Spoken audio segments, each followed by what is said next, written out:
to 1980. You know how it started? Prince Ferdinand, the heir apparent, the prince of the Austro-Hungarian Empire, was shot dead in the streets of Sarajevo in Bosnia, which started a great war of 4 years, which claimed 16 million lives, untold misery in the world.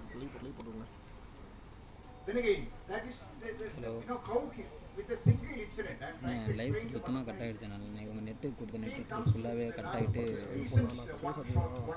இதுக்கு தானே பேசிகிட்டு இருக்கேன். Malala Yousafzai. You have heard of her? The famous book, I Am Malala. You know, Malala was 14-year-old school girl, very active in social media. Internet வருது, ஆனால் வந்து இங்கே ஸ்ட்ரீமே ஆக மாட்டேங்குது.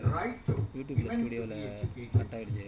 You know the Taliban and the strong fundamentalist Muslims of ஆமாம், Afghanistan, Pakistan, Swat area are against it. Net கூட இப்போ வந்துச்சுன்னா She fought for it. First cut ஆகிடுச்சு, அதுக்கப்புறம் வேறு நெட் கூட கனெக்ட் பண்ணி கொடுத்துட்டாங்க. ஆனால் வந்து இங்கே Facebook, and the Taliban got offended by ஆமாம். it. They decided to put a stop to it. So this girl and her friends are coming back in the school bus after the examination. அது stream ஆகிட்டு தான் இருக்கா? Stops the bus. ஆனால் இங்கே காமிக்க மாட்டேங்குது. பண்ணிட்டு சரி, ஓகே. Who among சரி, you are Okay. Malala? If you don't cut பண்ணிட்டேன். answer me, I will take all of it. The girl has the guts to stand up and says, I am Malala.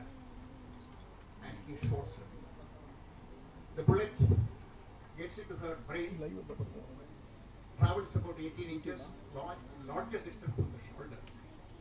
The rest is history. She was shifted to Rawalpindi, and from there she stayed at Clubwala, where she is staying right now. But then she became the youngest Nobel laureate. She becomes the icon for women's education. She became a symbol of women's power. அங்கே தான் தரணும், நீங்கள் இங்கே தான் கரெக்டாக audio யாரோ She கரெக்டாக. started she inspired thousands of people, and Taliban had to take a step backward as far as the education of the girls are concerned. One bullet, Hello. one shot, two revolutions. இப்போ இன்ட்ரோடக்டர் தானே போட்டிருக்கேன். இப்போ தூக்கி போய் மட்டும் நான் மிக்சரில் கொடுத்து நான் நடுவில் உட்காந்துருக்கேன். Then again, there is another thing which I connect in history. The year was 1893. Two incidents happening in two different continents. How it influenced history? Let's look at that. 1893. There is a Gujarati barrister in South Africa, Mohandas Karamchand. He got a first-class ticket to travel by the first-class train, got himself seated, and the white ticket collector comes and says, "Okay, you can't sit. You can't travel by first class. This is meant only for white." So racial segregation was at its peak at that time there. So he just threw him into the platform. So Mohandas Karamchand, who fell down, rose from there. That was the moment when his journey from Mohandas Karamchand to Mahatma Gandhi started.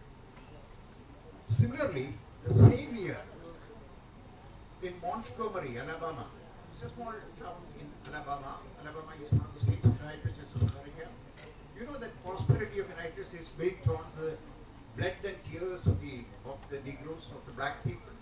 She was a black lady. Montgomery had a bus system where social segregation is the கேட்குது, norm. நான் லைவில் தான் போயிட்டு கேட்டுட்டு தான் இருக்கேன். The first four rows of the bus are reserved for white people. நான் லைவில் தான் பார்த்துட்டு தான் இருக்கேன், செக் பண்ணி தான் கேட்குதுல. The black people can sit in the rear of the bus. And this is a town where 75% are blacks and 25% are whites. So when Rosa Parks, a lady who is working in an office, got into the bus and sat in a place assigned to the black people, all the white seats, all the seats taken by the white people, which was intended for them. Another white man comes and the driver asks her to either get out of the bus or go to the black. She refused. She said, "I won't. This segregation is, I will not go by that." So she was pushed out. Exactly like Mohandas Karamchand was thrown out of the train, this lady was sent out of the bus. So what she did was, she called all the community people and told them, from tomorrow on, we are not going to enter into the Montgomery bus. They cycled, they traveled on foot, but no one got into the bus. 1 year, the Montgomery bus went put, and he took it to the Supreme Court.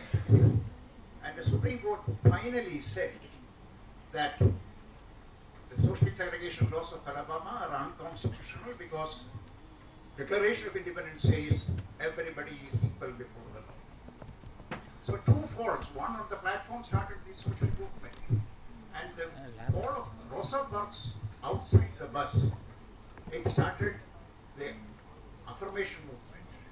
The government had to make provisions for the black people to be a part of the social movement, of the social structure.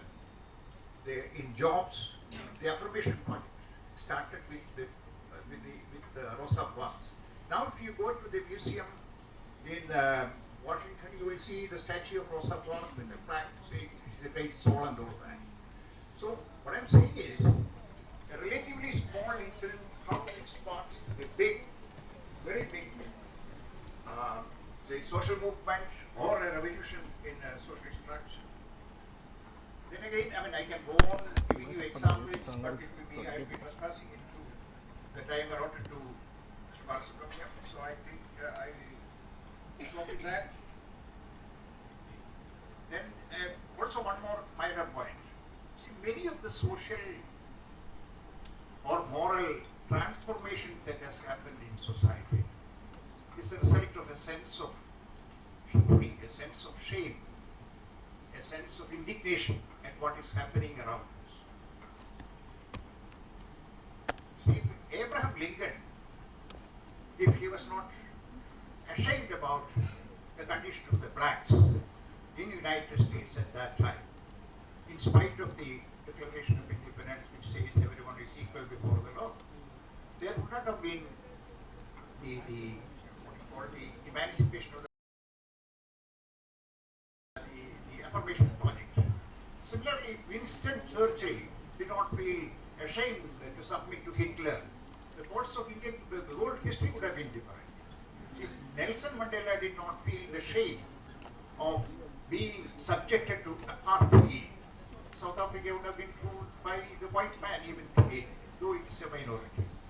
If Ambedkar had not felt the shame of belonging to a particular community, those provisions in the constitution may not have been there. I can go on, but what I'm trying to tell you is that is the whisper that becomes a shout. It is the spark that becomes a blazing fire.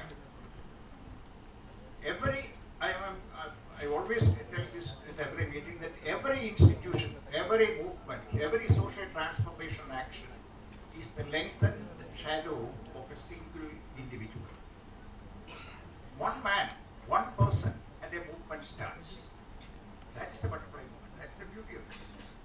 Our determination to change the unchangeable, to be better versions of ourselves, to be the Ramarajya that Gandhiji wanted us to be, should come from a sense of shame, a sense of empathy, a sense of participation, a sense of dignity to the other person. Take our country of today, the hunger index is nothing to be proud of. We still have incidents of female infanticide being reported from various parts of the state. Violence against the downtrodden is still there. Rich becomes super rich and poor becomes poorer. Unemployment is increasing. Even the IITs and IIMs are showing lesser placement figures. But it is a matter of fact that we are showing better figures. But though these things are happening around, we have insulated ourselves into a bubble.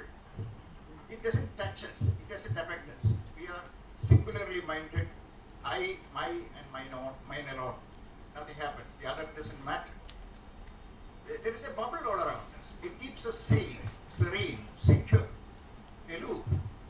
We are not participating in the social structure. We feel comfortable within it.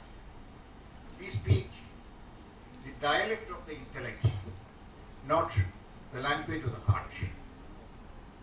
That is why we here at Madras School of Social Work try to impart a sense of social responsibility towards students, to build a sense of empathy with the people around. I think we have been reasonably successful. We were taking him around to our Hall of Fame and telling them about our old students, the things that they have contributed. I hope Dr. Balasubramaniam is impressed with what we have done so far. Anyway, our belief is that we have been successful, fairly successful at this. Let me thank every one of you for your presence, your patience, and your participation. Jai Hind.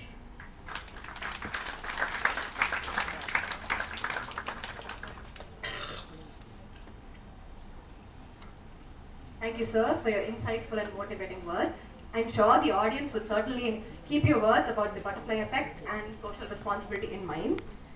It is now time for the much anticipated MCJ Endowment lecture. To introduce our distinguished speaker, I invite Dr.R.Balasubramaniam, Dean of MSW, to the stage.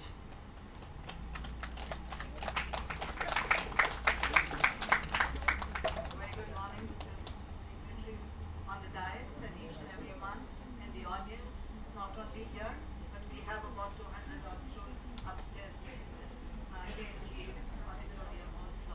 It's a pleasure to introduce our speaker for the day. We are honored to have you with us, Dr. Balasubramaniam. Dr. Balasubramaniam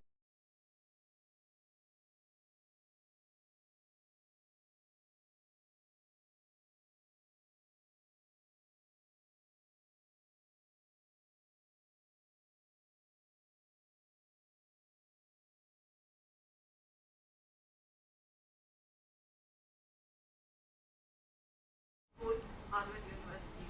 At the age of 19, I think the principal already mentioned, at the young age of 19, he was inspired by the teachings of Swami Vivekananda. Dr. Jadhav founded the Swami Vivekananda Youth Movement, a development organization based in Saragud, Karnataka. This organization operates on the principles of ahimsa, non-violence, satya, truth, seva, service, and tyaga, sacrifice, focusing on the upliftment of rural and tribal communities. I think Dr. Balasubramaniam is the right person to be present with us today for this endowment lecture because he shares much of the vision of our founder.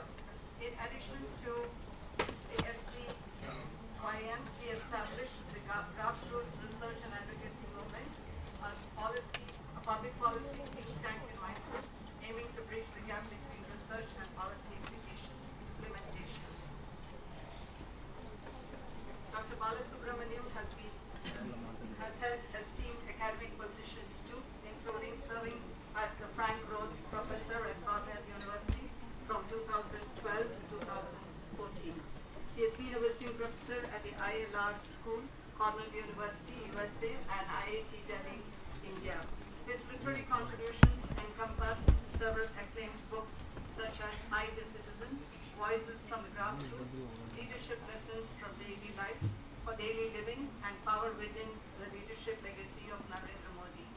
These works reflect his extensive experience and insights into development and leadership. Currently, Dr. Balu serves as the member, Human Resource at the Capacity Building Commission, Government of India, where he continues to influence public policy and capacity building initiatives. Throughout his career, Dr. Balasubramaniam has been recognized with numerous awards and has contributed to various national and international committees, including consulting roles with the World Bank. His dedication to participatory sustainable development and leadership training has made a significant impact both within India and globally. All of you please join me in welcoming Dr. Ramaswamy Balasubramaniam to enlighten us on leadership for public service.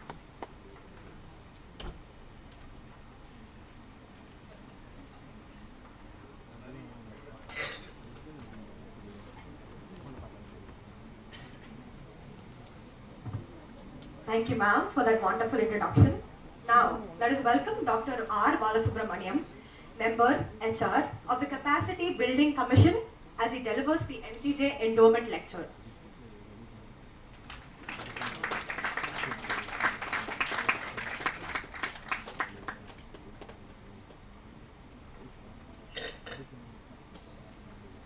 Namaskaram.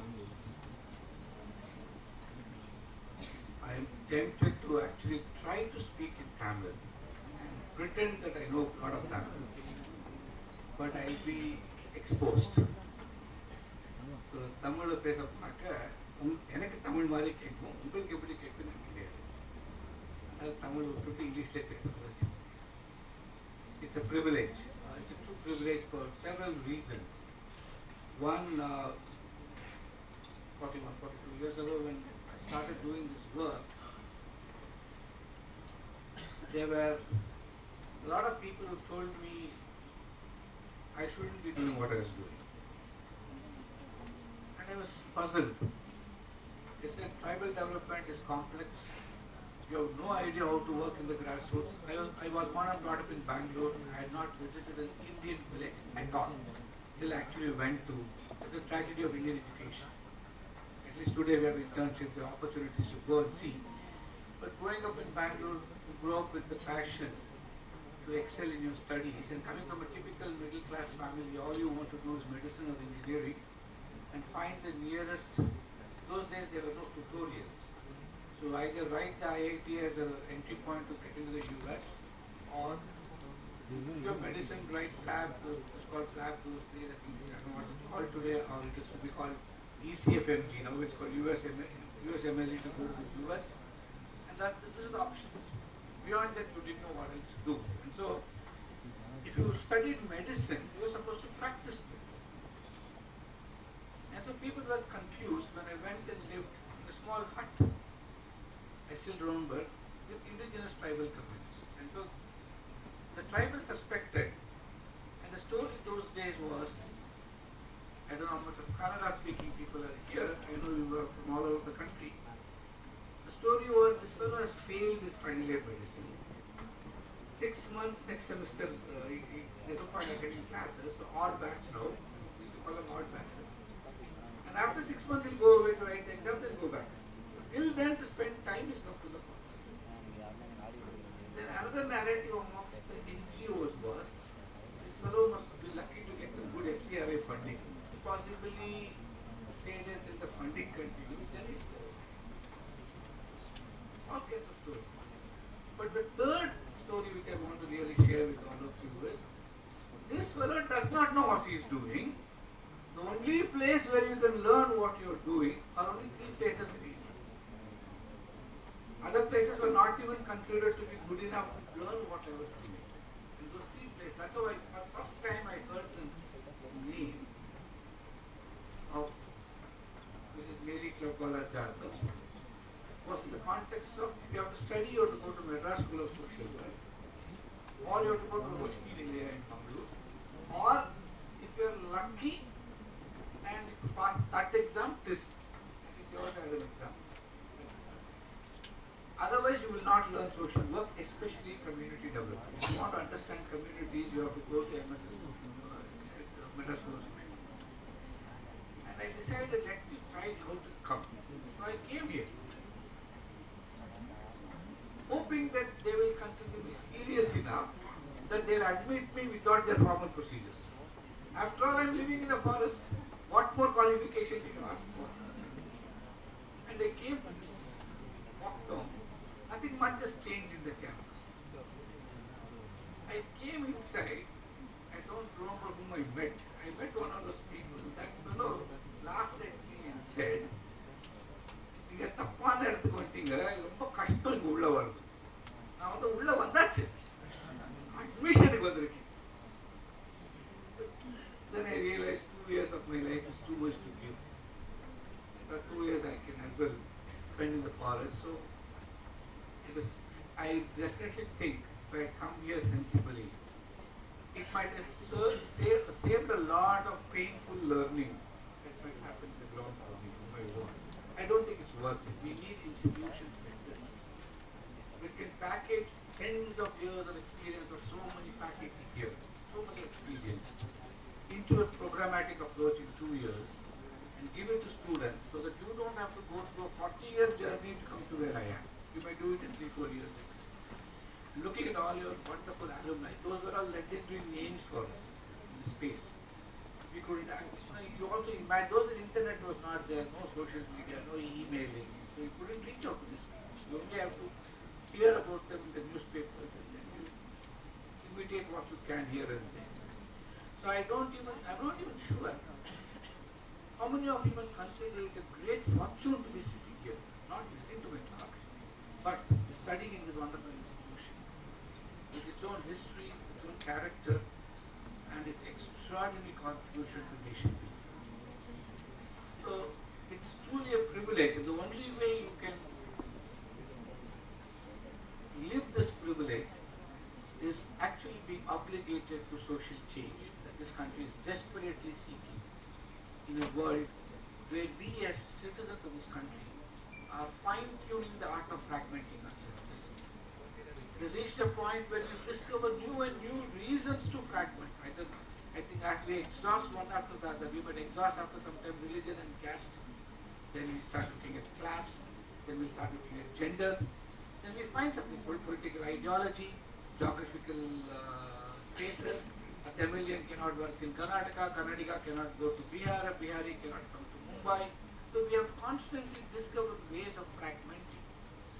In a world which needs, how do we come together and unite? We need a unifying force. And I think, I believe, and now I can say with conviction, youth leadership is what I believe can be that powerful unifying force. So every person sitting in this room has an obligation, has a responsibility. If you truly, we have messed it up for you.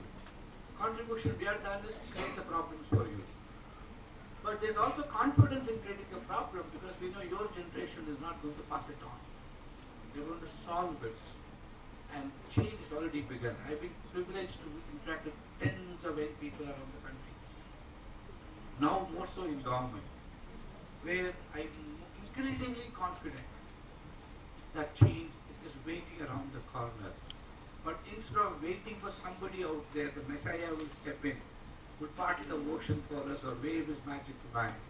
I think every young person today in this country should understand that the only Messiah that the world is looking for is the Messiah within you. And if you can awaken that and express it, this world can truly be made into a great place.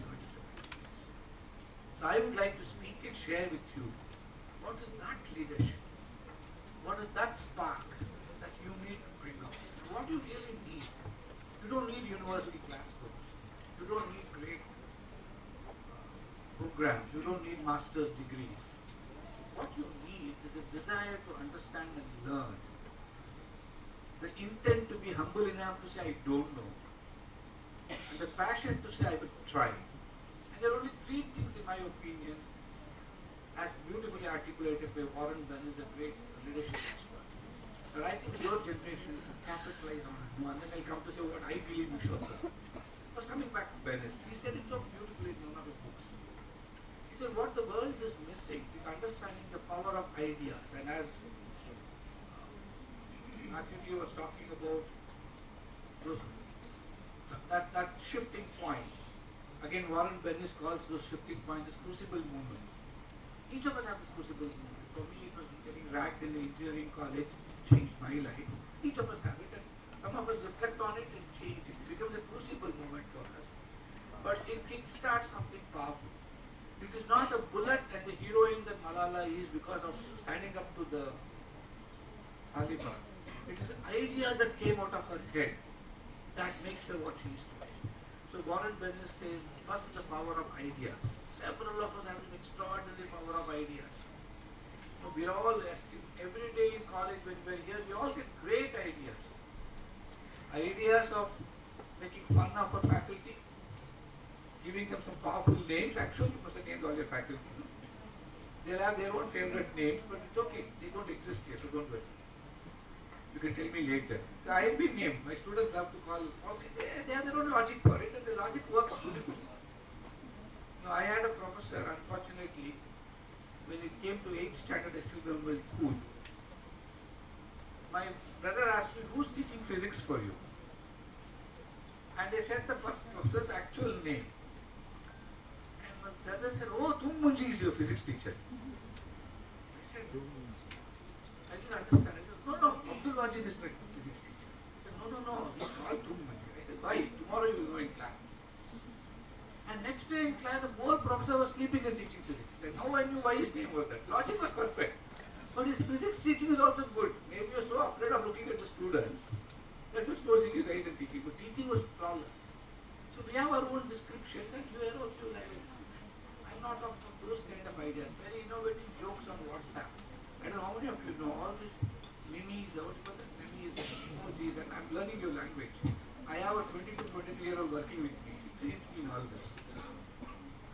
The way you think about all these powerful things, the way you can acronymize new words you discover, you need a dictionary to understand the generation of 22-year-olds, 18, 19-year-olds today.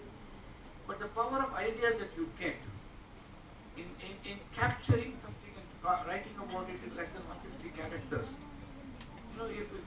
If Elon Musk tomorrow says he'll only allow 100 characters, please, the Indian mind will find something to communicate in 100 characters. We are that powerful in our ideas. But can we take the same power of ideas to solve India's problems today? I think India's problem is not money. I'm privileged enough to be working in a high enough place to realize we have actually solved the world's problems, at least India's problems of poverty. But we need to be very, very clear. We're solving financial poverty. I don't think financial poverty is going to be India's problem at all. The true problem of India, I will keep writing, is the voice poverty we have created for ourselves. The lack of courage and conviction we have in not expressing what we think is right. We may be wrong, but at least but if you believe it is right, express it. But we are more conscious of saying the other man is wrong. So we find a voice to say, Dean is an idiot, he does not know. What does he know if he doesn't agree with me? But I have lost the voice to say what I think is right. That's all we are privileged for. So leadership is not about calling somebody else's idea wrong and stupid. Real leadership is coming to terms with your own stupid idea, but having the courage to believe in it and tell it. And be allowed to call stupid by the rest of the world without getting agitated about it. But discovering what the truth and reality is. I think if we can get that courage, that's the leader this country needs. That's the kind of leadership every people should. So get that power of ideas. The second thing is build relationships. I think ideas by themselves are meaningless if you cannot communicate these ideas to a large number of people. And that is what community mobilization is all about. Many of us never caught all these things. We just did it by accident. I still remember, to me, there was a tribal chieftain. In all my books I write about him called Keppaya, Kadukurupa tribal. So-called unschooled, if you can call it that, but greatly educated. Extraordinary human being. He must have been 16 plus when I went 40 years ago. He was my guru and guide and mentor. Every evening he would come and sit with me. The only disagreement I had with him was he was constantly chewing bitterly. And the sign of that bitterly was the juice spilling on my face. So everybody else would think I am chewing it because it would be coming on my shirt everywhere. But I can still remember it. I went one day and look at the idea that he had. Power of his idea. The Kadukurpa tribals never had individual ownership. And the lack of ideas in the government, and that's what hopefully I'll be able to transform over time. Government believes in individual ownership. Government doesn't understand communities. By definition, the British left us a third-rate legacy of powerful individualism. Whereas this nation's cultural context was we, it was never I. And I don't even know whether we'll ever even discover it, the power of communities. Keppaya, one day I was talking to him and walking along with him, and he was a lot of land of tribal people was empty. Keppaya told me, from that hill you see there to this valley is my people. I was thinking how idiotic Keppaya is. He doesn't know the government is saying this is your 3 acres, this is your 2 acres. They give pattas, they give title deeds. But Keppaya is talking as if he is the king, uncrowned king of the place. here is my kingdom. And then some land in the middle was not cultivated. I asked Empire, why is the land fallow? And then typical judgmental arrogance of education that comes from city-bred thinking. I told him, see, how can you let the land fallow? It's a waste. Today we don't have food in this country. Those days we were still struggling. Now we are completely food sufficient. How can you let land fallow? And Empire laughed and said, come next year at the beginning of the agricultural season, I'll teach you. That is the way he taught me. We don't have the time for all that in university because you have to get out in 2 years. We have to then do the conveyor belt. Right? We keep getting people and keep getting people out and then we get people in. The world needs so many people. So Kempaya next year I went, next agricultural season. Kempaya was sitting relaxed in what we call the Chavdi, central small hut in the community. And he would give ragi seeds to somebody. He would give moong dal seeds to somebody else. I couldn't find the Tamil word, so different pulses. For some you would say no agriculture. And I found it irrational. I said, this fellow is still promoting the fallow land being allowed. Why is he not allowing agriculture everywhere? Kempaya looked at my face and said, I know what you are thinking, and I explained. He kept quiet again. You said, come back after the harvest. No, I thought this education is taking too much. The semesters are becoming too long. Around 6 months later. So 6 months later, ragi was harvested and I went. All the harvest of everything harvested was kept in the settled village, part of the village. The Chavdi Kempaya sitting, running his court. And he calls family after family. And the family had husband and the wife and the children come. You look at them and say, oh, you're 6 last year, only 5. Okay, you're 6 this year. So you need 4 bags of ragi. You need 1 quintal of horse grass, half a kilogram of moong dal, half bag of moong dal, and you apportion equitably what that family might consume for a year. And I was wondering, now what is the man who has no agriculture talent going to get? And he called him also. And he gave him also similarly. Then I looked at Kempaya. He said, I know, I'll explain it. Looking at me, he knew that an urban confusion is always written on our face. Then after everything was over, he told me, now I'll explain everything. Now the final moral of the story for Kempaya. 1.5 years is gone. So that's the moral. He told me, what I said, how much of waste. He said, this is the problem. You people from the cities can only measure life and its meaning through money. Just look at like all of us, we monetize. If you have a flashy building here, big auditorium hall, Muthuji was telling me that this auditorium can only accommodate this much, there's other people play, and I join only 50 people. And we don't have the money to build. And I was sad when he said that. I know it's a real problem, I'm not downplaying the problem. But to me, you cannot measure what MSSW does through the money. You cannot measure lectures through the size of the audience. It's a different yardstick. The measuring scale cannot be changed because society only knows one scale. And Kempaya told me so beautifully. He said, you only measure it with money. We don't. And just look at kids, just hold on to the idea first. You can't measure life and its success through money. The second thing he told me, he said, for you, agriculture is for us to eat. For me, agriculture and cultivation is for the environment to survive. And this idea you will never understand. He said, we don't need 40 quintals of, I said, I can give you ragi seeds and methods, and to get a tractor you can grow 25 quintals of ragi in 1 acre. Your people are growing 6 quintals. He said, but we only need 2 quintals for family. Why do I need more than that? By not plundering Mother Earth, by not disturbing and destroying the topsoil and only using how much I need, I know I can grow 40. That is wisdom, my friends. Knowing your power, but not using it. There can be no greater power than that. That's the power within I write about. It is not showing off that I am the most powerful person in the world. I can change my country in 2 days. I will half my government in 2 days and all that. That's nice to hear. But that is not power. Power is when I know I can grow 40 quintals, but I only will grow 4 because that's all I need. 36 is because I'm leaving it for nature to take care of itself. Soil has to heal. We don't understand that. And he said, what about the land fallow? He said something more beautiful. He The land is fallow because you're seeing fallow because you're measuring it as agriculture. I am seeing a thriving ecosystem. The weeds grow. Last year's leaves are getting eaten by termites. There are small insects. There's such a life under there. I am seeing life, you are seeing waste. What powerful idea it is, my friends. We are all trained to see waste because everything is measured in money. Anything that's not economically productive is waste. We measure people like that, useless fellow, he's useless.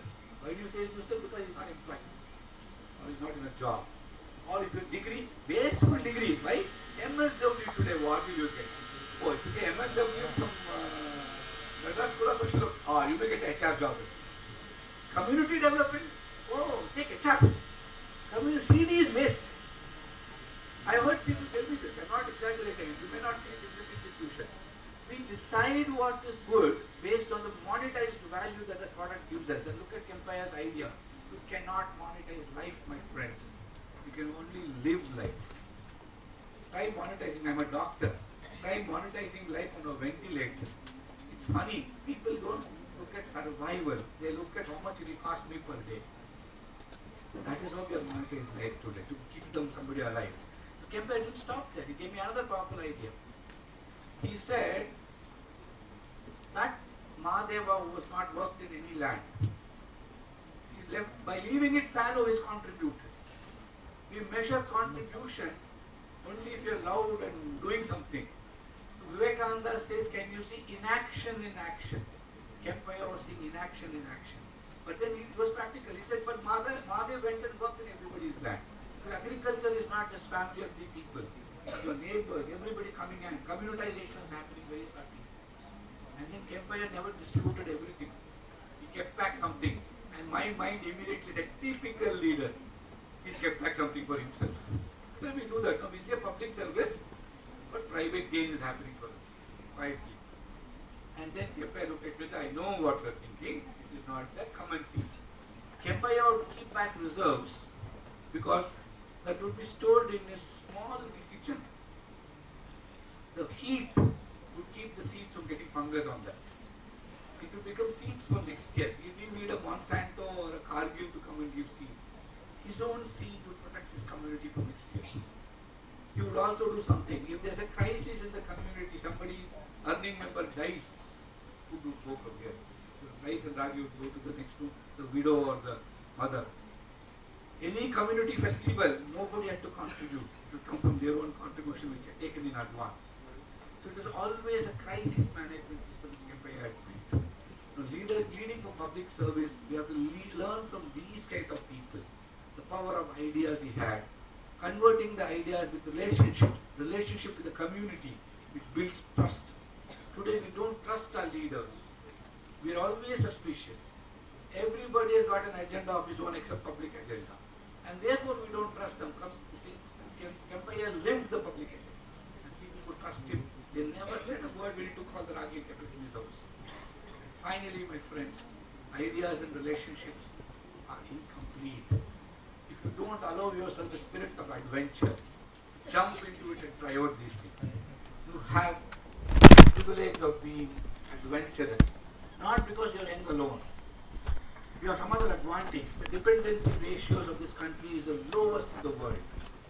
You have nobody to depend on. You are neither very dependent on your parents. Sometimes you become reasonably independent. Today maybe financially you become independent for 2 years. But I can remember my own grandfather. He came from Tamil Nadu, a small little village in Manargudi. I'm trying to visit to see how he lived his life there. A very ordinary village priest. Living his life for 50 paise here, 25 paise there, going house to house, whatever he could earn. Eating a banana over the street in the family. And 4 children, his wife. Whatever he earned, there were 6 people dependent on that earning. That is the dependency ratio. My father decided to break out of the cycle of poverty. Someone managed to get a degree. They learned that educated his brothers. They all are in great jobs now. My father retired as a government of India civil as an employee. He had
but every single employee, it's whatever is legitimated due to him, and for the law of the land, whether it's minimum wage, whether it's wage proportional to the employment he does, and all of them get the same facilities. And the beauty of it is, maybe when HR fellow trained in this kind of institutions would have decided that. It's such a simple thing. The idea is your insurance payment cannot be driven by your position in a company. Every company, the MD or CEO will get coverage for 2 crores, 5 crores. The janitor may get 5,000.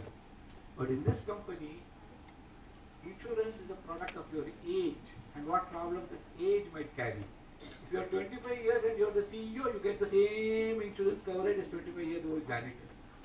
If you are 60 as a CEO, the 60-year-old janitor will get the same support. Look at the power of ideas and how beautifully it manifests as action. And that might have come from somebody like you who believes in equity. This is a real expression of equity. The company is still profitable. He's a product of the place. Wow, that makes it all the more beautiful. So I'm talking a story of your own organization's alumni. This is the power of ideas. This is how they can live their life and look at the change you must be bringing. I also heard another self-made entrepreneur last night we were having dinner with him. And he was saying, what is this generation? I give everything to my employees. I give them shares of my company. If it's worth 4,000 rupees, I give it at 2 rupees. They sell it, build a big house, and then resign and go out. They don't have the same compassion to their colleagues. They don't want even compassion. He said, I don't want them to do something extraordinary, donate the money. At least the knowledge they have acquired by working in my company for 20-25 years, if they can create the next generation of leaders, a succession plan for themselves, that is contribution enough. I can't even inspire them to do that. Look at the two extremes. On one side, there are powerful ideas of equity working practically. As I said, also is trying to bring in equity, but maybe the preparation of the people to receive that equity is not there. So we not only need great ideas, we need that relationship to spread those ideas and the adventurous spirit to fructify them. I think institutions like MSSW are the ones that keep doing it. And I congratulate all of you. The public leadership is not something extraordinarily great. To me, it is what Vivekananda said, motivation that comes from your emotion, you have to feel. Cognition gives you strategic thinking and direction. And hands to work is what gives you action. Motivation, strategy, action. Heart to feel, head to think, hands to work. More importantly, my opinion, leadership for all of your generation, I would say, private gains along with public good. Gone is the time we can give a call and say, go serve. Nobody is going to come. I can promise you that your generation is different. You can serve provided you get something out of it. I can tell you, by experience, the proof of the pudding is standing in front of you. I never took a salary most of my life. Today, I am at the highest levels of government. And I used to joke and say, today I pay income tax. So from no income to paying income tax, I come a long way, I tell you. I never wanted anything. People have always taken care. No, my guru told me, if you have the courage to surrender, surrender is a very powerful way of looking at things, not an important, helpless way. To whom? Not to somebody in a college or principal or ideology. To that Lord above, that one single Lord which runs all our life, whatever names we give it. If you have that courage to surrender, He will take on the responsibility of making sure your life is taken care of. I can tell you as a proof of concept, here I am standing. I have done nothing. We are all instruments. And that powerful instrument will take us through this journey, provided, and take care of the private needs. Give it to Him. But make sure that you become the instrument of public good. There's a very powerful Vedic statement, which Vivekananda gave it as the mission statement of the Ramakrishna order. It comes from a Rig Veda. It says, Atmano mokshartam jagathitaya. The real evolution of the Atma, or the personal gain, the private gains that I am talking about, should come through Jagathita. Jagathita can make your moksha come. Your moksha, if it comes, also should manifest in Jagathita. And that is what is combining private gains. Real leadership that comes from institutions like this is to prepare. It's a training ground. It's a gymnasium where you are trained. The muscles have been strengthened. Don't waste them. Take it out there. Live the spirit of your founder. Live the spirit and ideas that your faculty have given you. but you have to have the adventure yourself. Nobody can replace you for the adventure that you can create. Nobody is going to come and live your life. This is your choice. I'm sure you will make it wisely. My only hope is I will be alive long enough to be the beneficiary of your adventures. Thank you and all the best.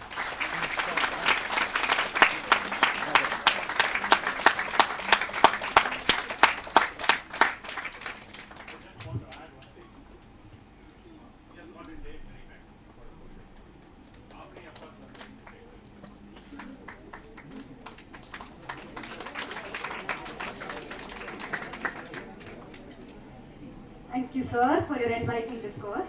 Your speech has reminded us of the ability of youth leaders to ignite social change, and I'm sure you have awakened the inner messiah in a lot of us. Moving on, at this moment, I am delighted to invite Mr. Muthukumar Sanu, Secretary of MCJ, to felicitate our esteemed speaker, Dr.R.Balasubramaniam, and to also say a few words to address the gathering.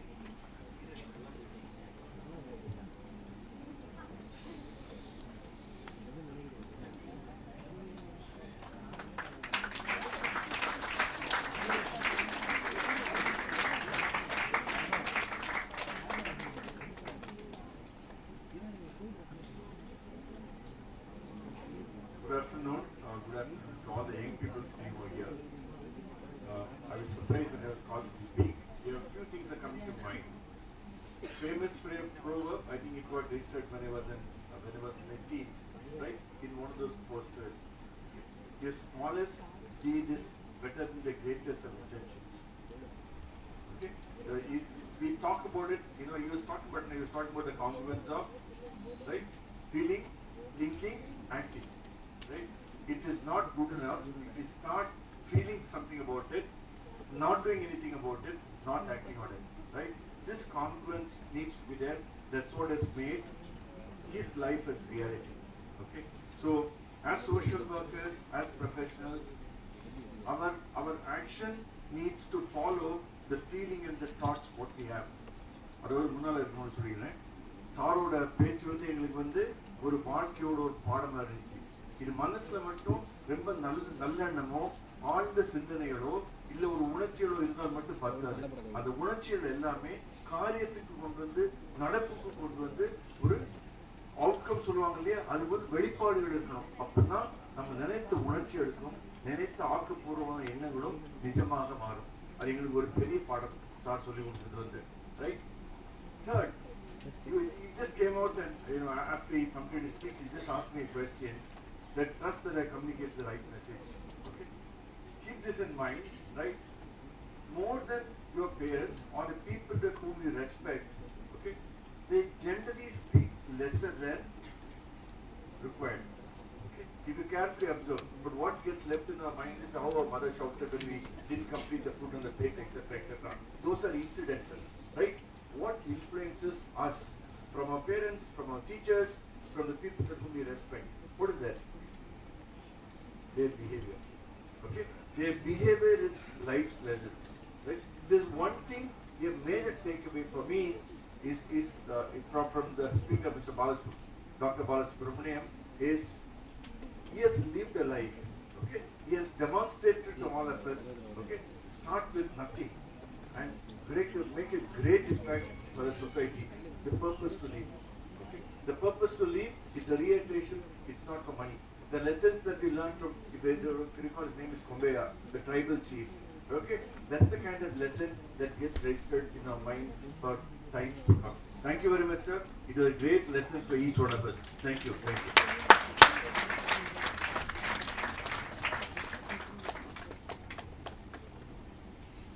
Thank you, sir. We now move on to a significant segment of today's event, the MCJ Award Ceremony.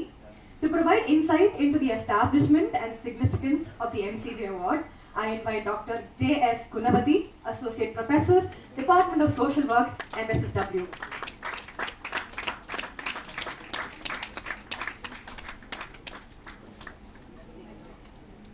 Afternoon. It gives me immense pleasure to present an overview of the MaryClubwalaJadhav Award for Humanitarian Service, also known as the MCJ Award. The MCJ award seeks to encourage humanitarian service by recognizing outstanding contributions to social service by individuals or organizations. MCJ Award for Humanitarian Service was instituted as part of the Diamond Jubilee celebrations of the Madras Club social work in 2012. The award comprises of a cash award of ₹1 lakh, a citation and a certificate. Each year, a theme or focus area for the humanitarian service is identified by the college and a call for nominations is circulated. A selection committee carefully scrutinizes all the nominations and identifies the MCJ awardee. This year, the trust area for the MCJ award is the unorganized sector.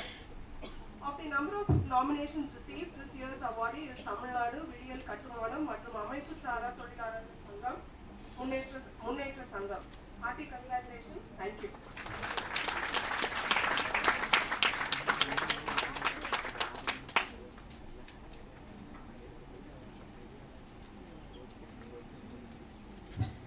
Thank you, ma'am. Now to introduce, thank you, ma'am, for the thoughtful introduction. It is now time for the grand moment. Thank you, ma'am. Now to introduce our distinguished MCJ awardee, I welcome Dr. P. Mohana, Assistant Professor, Department of Human Resource Management, MSW, to the stage.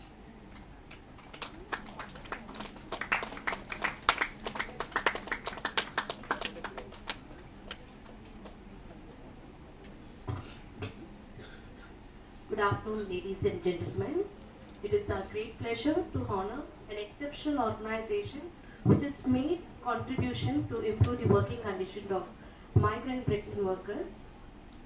Today, we recognize and honor the transformative work of the Tamil Nadu Vidiyal Kattumanam மற்றும் அமைப்பு சாரா தொழிலாளர்கள் முன்னேற்ற சங்கம். This union, formed and led by British workers, has been pivotal in organizing and empowering workers across Viluppuram, Kallakurichi, Thiruvannamalai, Tiruvallur and Chengalpattu districts. With 63 branch unions and a direct outreach of 3,698 British workers, the Vidiyal Union has been instrumental in raising awareness about labor rights and responsibilities, facilitating access to essential documents and social security schemes, and also advocating for collective rights.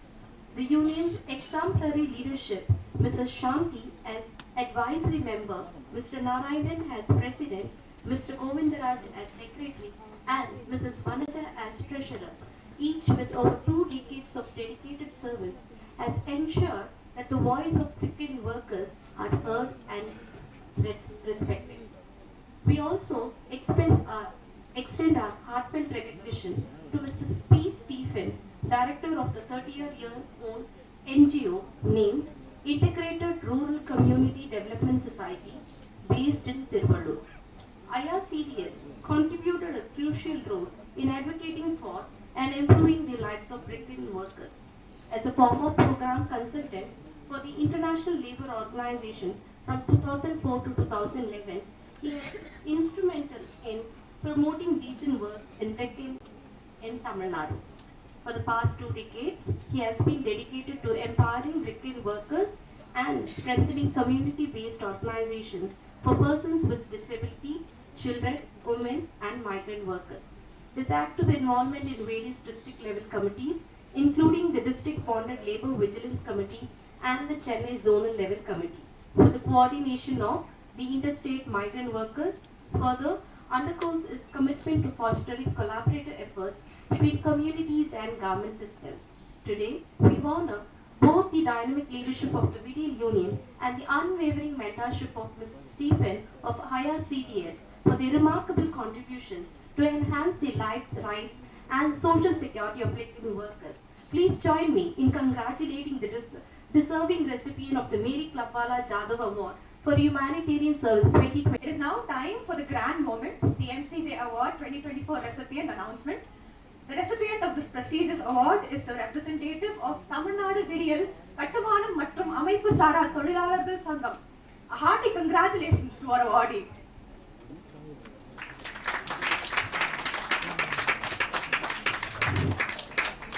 To present this esteemed award, I now have the honor of inviting our finance director, Mr. John Zakaria, along with our distinguished chief guest, Dr.R.Balasubramaniam, to take the stage. May I also request the representative of the Tamil Nadu Vidiyal Kattumanam மற்றும் அமைப்பு சாரா தொழிலாளர்கள் சங்கம் to kindly come forward to receive the award and address the gathering.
I would now like to request the representative of the esteemed awardees to address the gathering.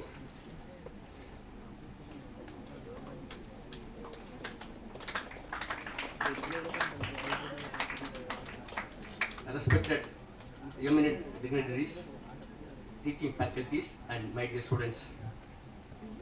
In the year of 2021, during the COVID pandemic situation, there is a talk of the country about the situation of migrant workers in India. They suffered a lot. That time, we planned to do something for the migrant workers, especially the migrant bricking workers, those who are working in Tiruvallur district. That time, the beginning of 2021, we conducted a small baseline survey with support of Asim Premji Foundation in the brickings of Tiruvallur district. 11,138 members involved in the baseline survey. We found that only 1.5% of the workers only registered under Tamil Nadu Countries Workers Welfare Board. There is a major scheme offered by the both central and state governments to provide social security benefits for the migrant workers and their family members, including their children's scholarship. Number one. Number two, we found that only 1% of the workers are covered under the government subsidized insurance schemes, life insurance schemes as well as accident insurance schemes. And also only 15% of the workers, 59% of the workers don't have the MCJ job card because the seasonal migrant nature. Another one is 27% of the workers are women workers not in the part of the women's self-help groups. These are four main indicators motivated us IRCDS to do something for the migrant bricking workers. So we placed on the situation, and also no associations, no unions or any sangams existing for promoting the rights of family members, employers and different stakeholders, employee staff about the importance and needs of migrant victim situation and do something for them to create awareness about the labor rights and need and importance of improving workplace conditions and workplace facilities. And also what are the existing social service schemes are available for them, both the source districts and destination districts. Number two, we thought that Sangam Siya, the Sangam Seyum, Kudi Valta Kodi Nandi, Undu Patal, Undu Valdu. In order to realize that we plan to promote organization association. So we enabled them to organize themselves as association. They formed an association called Tamil Nadu Vidiyal Kattumanam மற்றும் அமைப்பு தொழிலாளர் சங்கம், and also it is registered under the Tamil Nadu Trade Unions Act 1926 in the month of November 2021 to get legal status. Third approach strategies we followed is we constantly build the capacities of the bricking workers leaders, promoting the roster flow leaders, and we continuously given a lot of trainings about leadership skills, leadership qualities, advocacy skills, interface skills, documentation skills, how to interact with the government officials, how to interact with the employers, to present their demands, their needs, or how to present their issues and find solutions collectively. And also we talked about collective bargaining and negotiation skills, how to access different governments, the department schemes, including one nation, one ration card, in accessing the various items in the destination districts. And another fourth one is what we thought is we need to support them, to facilitate them to get the government schemes, right, to entitlements and social schemes from the government departments, which is available meant for this kind of unorganized workers. That's why we facilitated the workers to get this kind of government schemes. Final one, the strategy we followed is link this union with this association with the different government institutions, especially district administration, revenue division office, RDO office, Taluka office, BDO officers, and also labor department, both in the source issues and workplace issues. We thought that this kind of migrant workers situation need to improve. We need to follow this kind of high strategic steps. So as a result of our outcome of our program intervention, this association evolved spontaneously. Originally, we don't have the intention to promote this association. Spontaneously, workers express the needs, organize them as association. Because of that, we get them supporting them constantly with the support of the Ajim Range Foundation. Being IRCT is a grassroots organization working in Tiruvallur district for the past 38 years, we feel privileged this kind of promoting this kind of association, for taking them to take leadership and taking ownership for their own development. It can be a sustainable manner because every year all the members are paying 120 rupees as a annual subscription. So far around 1,755 members are members in the union. Every year they are getting renewal and they paid membership also.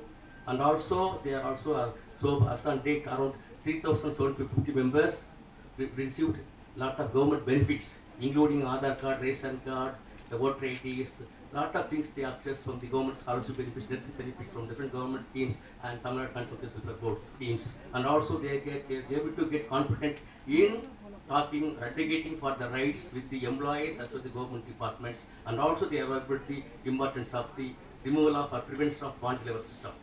So it's a great privilege and honor to be here, and we have our sincere gratitude and thankfulness to the management, Metaphor Social Work Management, and also especially President, Secretary, Principal, Dean, and all the dignitaries and the board members, management team, and faculties, respected faculties, all the members who have taken this initiative to provide this kind of award, MCJ award, MaryClubwalaJadhav award to this kind of grassroots level community-based organization to promote their strength and solidarity. Really, we hope that this kind of recognition will boost this kind of leaders, grassroots leaders, to raise voice collectively, amplify their voice collectively in the right places, in the right time, to present the needs, issues, and collectively find solutions to address the needs, and they have a dignified life in the future in collaboration with the government institutions and different kind of stakeholders.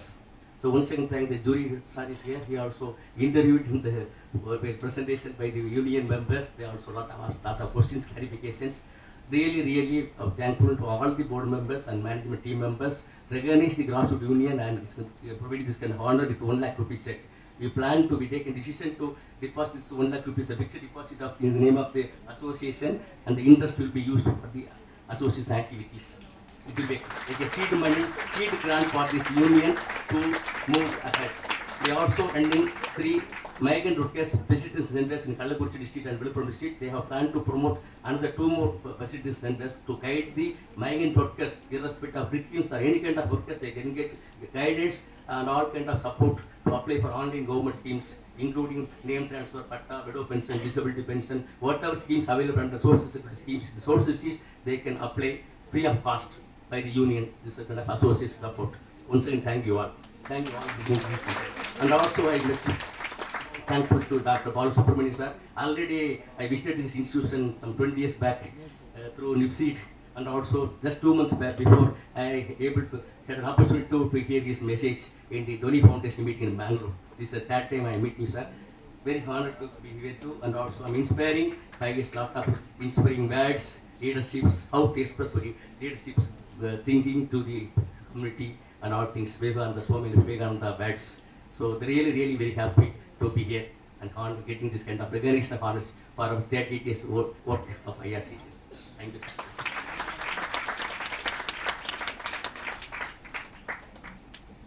Thank you, sir. As we near the conclusion of this wonderful event, it is my honor to invite Mr. Jeswin John Bose, Program Head, MSW Disability and Empowerment, to deliver the vote of thanks.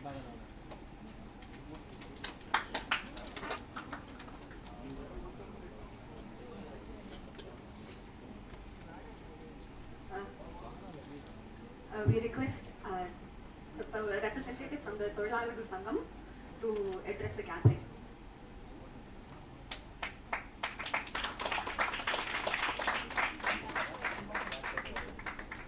அனைவருக்கும் வணக்கம்.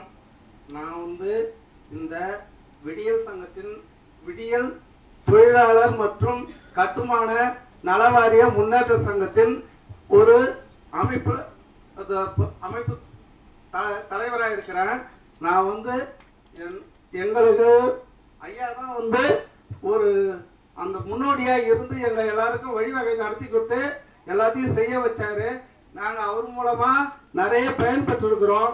இதை எனக்கு அவ்வளோவா எனக்கு பேச தெரியாது. இருந்தாலும் எங்களுக்கு இந்த ஒரு இது கிடைக்கும்ன்றது எங்களுக்கு பெரிய விஷயம். இது எல்லாருக்கும் நன்றி. எனக்கு பேசுறதுக்கு பழக்கமாக இருக்குது. இது எங்களுக்கு இது கிடைக்க வைக்கிறதுக்கு முழு முயற்சியாக இருந்தவர் சார் தான், ஸ்டீஃபன் சார் தான். இது எங்களுக்கு எல்லாருக்கும்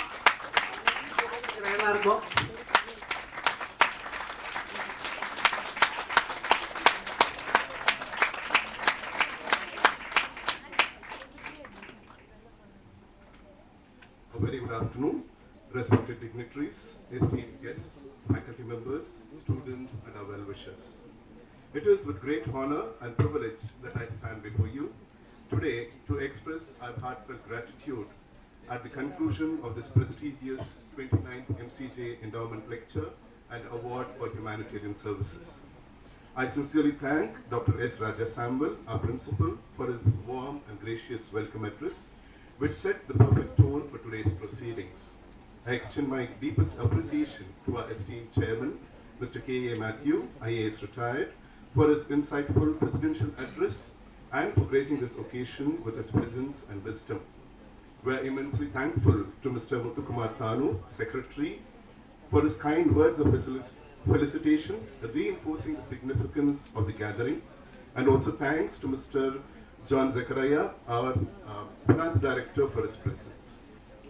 I am also profoundly grateful to Dr. R. Subashini, the Dean of MSW, for a thoughtful introduction to our distinguished speaker. A special note of appreciation is due to Dr. R. Subramaniam, Member HR Capacity Building Commission, whose enlightening MCJ Endowment Lecture on Leadership for Public Service has provided us with valuable perspectives and inspiration. To summarize, or the takeaways that I see as part of Sir's lecture is all of us have an obligation to social change which can be achieved through public service, and that can be achieved through three important strategies. The first one is the power of ideas, the second one is building relationships and especially with the community, and the third one is with the spirit of adventure. The MCJ award ceremony is a momentous part of this event, and I extend my sincere gratitude to Dr. J.S. Gunavati for elaborating on the legacy of the award. My thanks also goes to Dr. P. Mohana for her eloquent introduction to the MCJ awardee. Our heartfelt congratulations to the office bearers of Tamil Nadu Vidiyal Kattumanam மற்றும் அமைப்பு சாரா தொழிலாளர் முன்னேற்ற சங்கம், Mr. Narayanan, the President, Mr. Govindaraj, Secretary, and Mrs. Vanaja, the Treasurer, and Mr. Stephen from IRCDS, the MCJ Award 2024 recipients, for their commendable contribution to the development of Britain workers in Tamil Nadu. We express our deep appreciation for their dedication and for their service. A special word of thanks to all our MCJ Award committee members, the members of the jury, the committee members, staff, and the volunteers whose collective efforts have ensured the smooth execution of this event. Lastly, I extend my sincere gratitude to all our esteemed guests and attendees for this presence and encouragement. Your participation has added great value to this occasion. Thank you.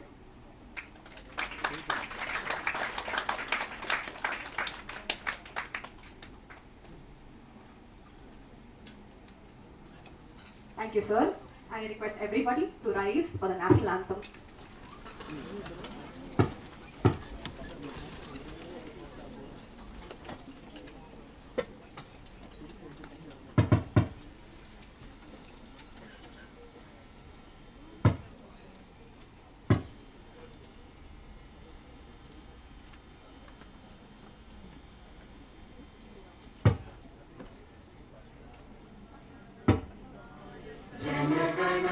मन अधिनायक जय हे भारत भाग्य विधाता पंजाब सिंध गुजरात मराठा द्राविड उत्कल गंगा विंध्य हिमाचल यमुना गंगा उच्चल जलधि तरंगा तव शुभ नामे जागे तव शुभ आशीष मांगे गाहे तव जय गाथा जन गण मंगल दायक जय हे भारत भाग्य विधाता जय हे जय हे जय हे जय जय जय जय हे